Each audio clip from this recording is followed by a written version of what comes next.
സലീം മാലിക് ഉണ്ടെന്ന് മനസ്സിലാക്കുന്നു. സലീം, ഈ പരിപാടി തുടരുകയാണ്. പരിപാടിയുടെ അവതാരകരുടെ അനൗൺസ്മെന്റിൽ അടക്കം ഈ ഭാരതാംബ മുദ്രാവാക്യവും ഒക്കെ ഉണ്ടായിരുന്നു.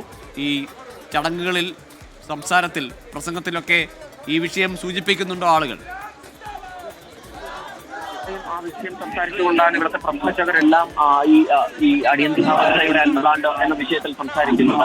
നിലവിൽ ഈ ഓരോ പ്രഭാഷകരും ഗവർണറുടെ രാഷ്ട്രീയ വഴികളെക്കുറിച്ച്, ഇത്തരത്തിലുള്ള പ്രതിഷേധം കൊണ്ട് ഗവർണറെ തളർത്താൻ കഴിയില്ല എന്നുള്ള ഗവർണറുടെ രാഷ്ട്രീയ വഴികളെക്കുറിച്ച് സംസാരിക്കുകയും ഒപ്പം തന്നെ ഭാരതാംബയുടെ ചിത്രത്തിൽ പുഷ്പാർച്ചന നടത്തുന്നത് ഒരു ആവിഷ്കാര സ്വതന്ത്രമാണ്, അതിനുപോലും അനുവദിക്കാത്തവരാണ് ഇപ്പോഴും അടിയന്തരാവസ്ഥയ്ക്കെതിരെ സംസാരിക്കുന്നത് എന്നതുൾപ്പെടെയുള്ള കാര്യങ്ങൾ കൂടി പറഞ്ഞുകൊണ്ടാണ് ആ പരിപാടി പുരോഗമിക്കുന്നത്. തീർച്ചയായും. ഏതായാലും സെനറ്റ് ഹാളിനകത്ത് കാവിക്കൊടി ഏന്തിയ ഭാരതാംബ ചിത്രത്തിന് മുന്നിൽ തന്നെ പുഷ്പാർച്ചന നടത്തി ഗവർണർ ആ പരിപാടിയിൽ പങ്കെടുക്കുകയാണ്. അത് പാടില്ല എന്നതായിരുന്നു സർവകലാശാല സ്വീകരിച്ച നിലപാട്. അതിനെതിരെയായിരുന്നു SFIയുടെയും KSUവിന്റെയും പ്രതിഷേധം.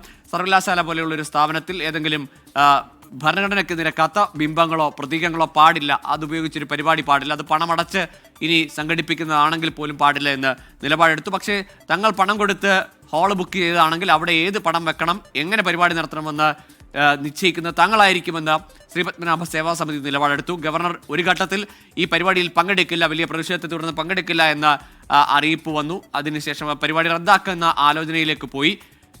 പൊടുന്നനെയാണ് ഗവർണർ അദ്ദേഹത്തിൻ്റെ അകമ്പടി വാഹനങ്ങളുമായി ഈ സർവകലാശാല സെനറ്റ് ഹാളിലുള്ള സർവകലാശാല ക്യാമ്പസിലേക്ക് എത്തിയത്. അവിടെ SFI പ്രവർത്തകർ മുദ്രാവാക്യങ്ങളുമായി പ്രതിഷേധിച്ചു. പോലീസ് അവരെ നിയന്ത്രിച്ചു നിർത്തി. ഇതിനിടയിൽ KSU പ്രവർത്തകരാണ് സെനറ്റ് ഹാളിനകത്ത്, ഈ പരിപാടി നടക്കുന്ന ഹാളിനകത്തേക്ക് കടന്ന് ഒരു പ്രതിഷേധത്തിന് ശ്രമിച്ചത്. അവിടെ സംഘാടകരും KSU പ്രവർത്തകരും തമ്മിലാണ് സംഘർഷമുണ്ടായത്. പുറത്ത് SFI പ്രവർത്തകരും പോലീസും തമ്മിൽ.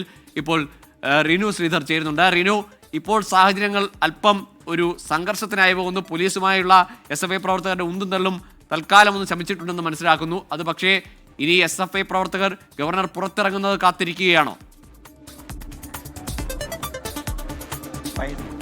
തീർച്ചയായും ഗോകുൽ, അതായത് പ്രധാന കവാടം വഴി, സർവകലാശാലയുടെ പ്രധാന കവാടം വഴിയാണ് ആ ഗവർണറുടെ ഈ വാഹനം, എനിക്ക് പിന്നിൽ കാണുന്ന ഈ വാഹനം സർവകലാശാല ആസ്ഥാനത്തേക്ക് എത്തിയത്. അതിനുശേഷം പോലീസിന്റെ അതീവ സുരക്ഷയിൽ ഗവർണർ ഈ പരിപാടി നടക്കുന്ന സ്ഥലത്തേക്ക് എത്തുകയും ചെയ്തിരുന്നു. പക്ഷേ ഇപ്പോൾ ഈ പ്രതിഷേധം കണക്കിലെടുത്ത പ്രധാന കവാടത്തിലൂടെ ഗവർണർ തിരികെ വരില്ല എന്നുള്ളതാണ് തീരുമാനിച്ചിരിക്കുന്നത്. അതുകൊണ്ട് തന്നെ ഈ പരിപാടി നടക്കുന്ന സെനറ്റ് ഹാളിന്റെ ഒരു വശത്തേക്ക് ഉള്ള വാതിലിലേക്ക് ഈ വാഹനം ക്രമീകരിച്ചിരിക്കുകയാണ്. പോലീസിന്റെ വലിയ ബന്ധവുമുണ്ട്.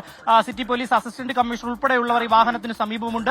അതുകൊണ്ട് തന്നെ ഈ കവാടത്തിലൂടെ എത്തി ഈ പ്രതിഷേധം ഇല്ലാത്ത സ്ഥലത്തൂടെ പുറത്തേക്ക് പോവുക എന്നുള്ളതാണ്. പക്ഷേ ഈ സർവകലാശാലയുടെ പ്രധാന കവാടത്തിൽ SFI പ്രവർത്തകർ വലിയ രീതിയിലുള്ള പ്രതിഷേധവുമായി കുത്തിയിരിക്കുന്ന ഒരു സാഹചര്യമാണ് ഉണ്ടായത്.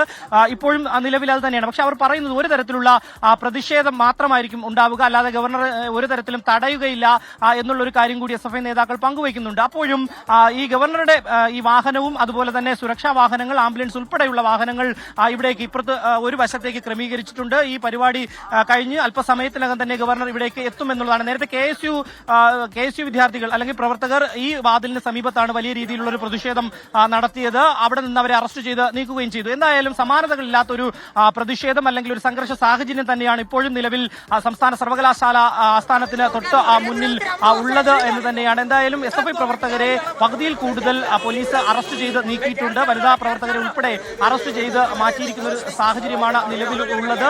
എന്തായാലും ഭരണഘടനാപരമായിട്ടുള്ള ഈ ചിഹ്നങ്ങൾ ഉപയോഗിക്കാം എന്നുള്ളത് തന്നെയാണ് ഇടതുപക്ഷത്തിന്റെയും അതുപോലെ തന്നെ സംസ്ഥാന സർക്കാരിന്റെയും ഒക്കെ തന്നെ തീരുമാനം. പക്ഷേ അതിനപ്പുറത്തേക്ക് ഭാരതാംബയുടെ, കാവിക്കൊടി ഏന്തിയ ഭാരതാംബയുടെ ചിത്രങ്ങൾ ഒരു പരിപാടിക്കും അനുവദിക്കില്ല എന്നുള്ളത് ഉൾപ്പെടെ മുദ്രാവാക്യങ്ങൾ ഉയർത്തിയാണ് ഇവർ വലിയ പ്രതിഷേധവുമായി എത്തിയത്. പക്ഷേ ഇപ്പോൾ ആ ചിത്രങ്ങൾ വെച്ചുകൊണ്ടുള്ള പരിപാടികൾ ഇപ്പോൾ അവസാനിക്കുകയാണ്. വലിയ പോലീസിന്റെ ബന്ധത്തോടു കൂടിയാണ് ഗവർണർ സെനറ്റിനുള്ളിലേക്ക് എത്തുകയും ചെയ്തത്. ആ സമയത്താണ് ഗവർണർ ആദ്യഘട്ടത്തിൽ SFIക്കാർക്ക് ഒരു അനിശ്ചിതത്വം ഉണ്ടായിരുന്നു. കാരണം ഗവർണർ എത്തില്ല എന്നുള്ളതാണ് അറിയിച്ചിരുന്നത്. പിന്നീട് കൃത്യമായി തന്നെ രാജ്ഭവൻ ഒരു യോഗം ചേരുകയും ഗവർണർ ഈ പരിപാടിയിൽ പങ്കെടുക്കണമെന്നുള്ള തീരുമാനത്തിലേക്ക് എത്തുകയും ചെയ്യുന്നു. അതിനുശേഷമാണ് ഗവർണർ എത്തുമെന്നുള്ള ഒരു അറിയിപ്പ് നൽകുന്നത്. ഈ അറിയിപ്പ് കിട്ടിയ ഉടൻ തന്നെ പ്രധാന കവാടം SFI പ്രവർത്തകർ അടച്ചുപൂട്ടുന്ന ഒരു സാഹചര്യമാണ് ഉണ്ടായത്. പക്ഷേ അതെല്ലാം തന്നെ ഭേദിച്ചുകൊണ്ട് ഗവർണർ അകത്തേക്ക് എത്തുകയും പരിപാടിയിൽ പങ്കെടുക്കുകയും ചെയ്തിട്ടുണ്ട്.